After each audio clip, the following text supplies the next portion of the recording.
Hello everyone, my name is Moji. You're watching a Bitcoin Bubble News channel.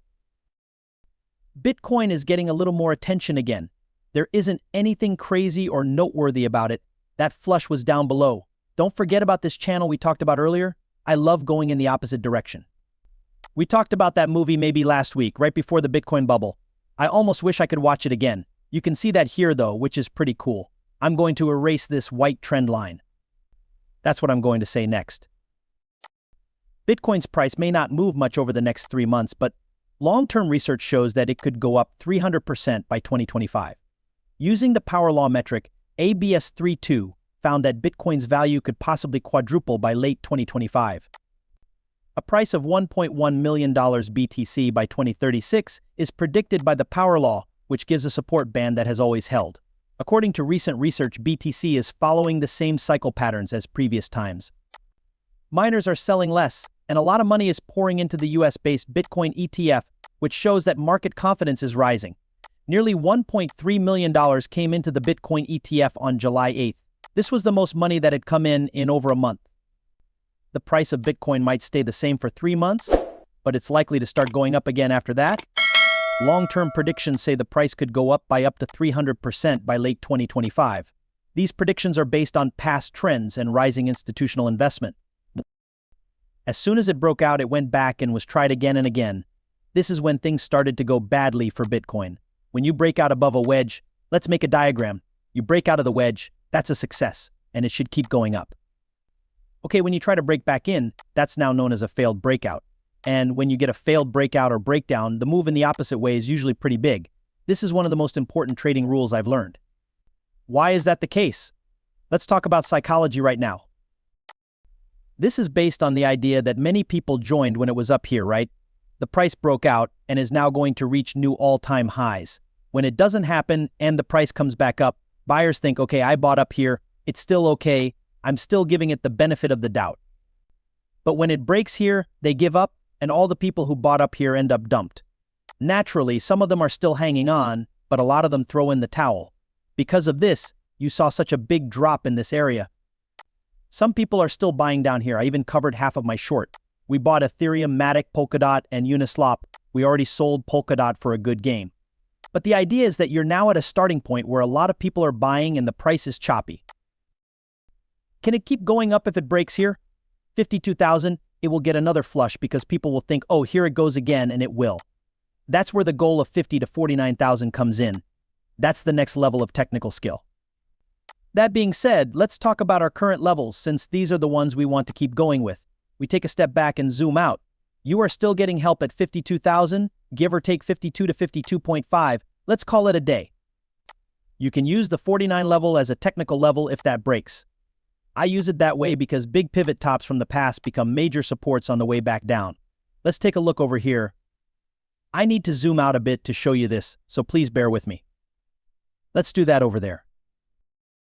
As we move the zoom out a little further, we can see that I'm using this because one of the rules of technical analysis is that a past major high, in this case a 20% drop from the ETF approval, now acts as technical support.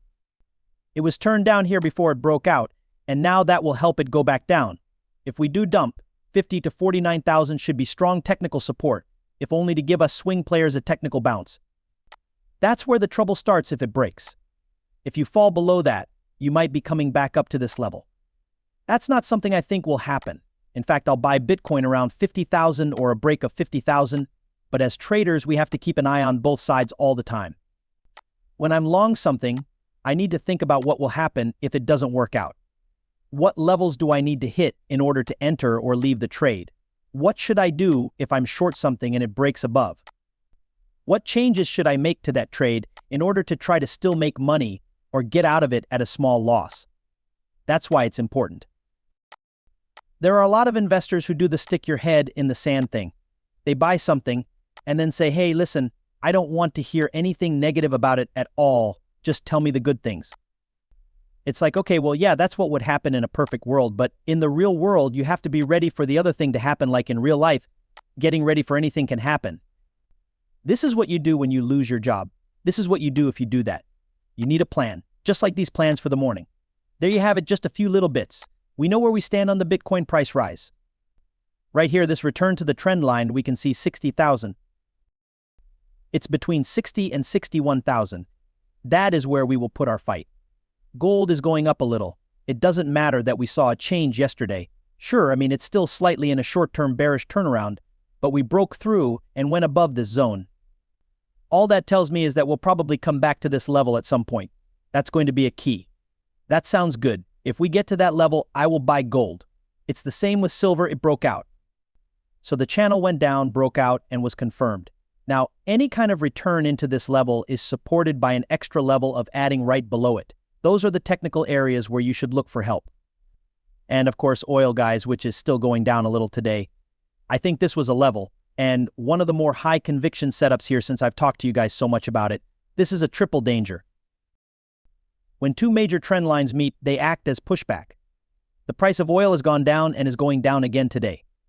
Around $80 will give you some support right now, but I think there will be a small bounce and then more loss. This is where I talked about the macro facts. Globally and in the United States, the macro statistics is getting worse. That will bring oil down in the end. But that's just how the beast is. Now, let's talk about natural gas. Yesterday and today there was a small bounce. It's getting a boost from this trend line that goes down. It's still a little below my buy level. That being said, I think this is pretty much what we'll do. There will be a little bounce and then a rollover. Then I'll choose whether to play it long off this key level. From this low point to that high point, there is a 618 Fibonacci pattern, and this area right here is also a trend line. This kind of flat top or surface right there in that area. Bitcoin's price may not move much over the next 3 months, but long-term research shows that it could go up 300% by 2025. Using the power law metric ABS32 found that Bitcoin's value could possibly quadruple by late 2025. The power law predicts that the price of Bitcoin will reach $1 million by 2036, which is a support band that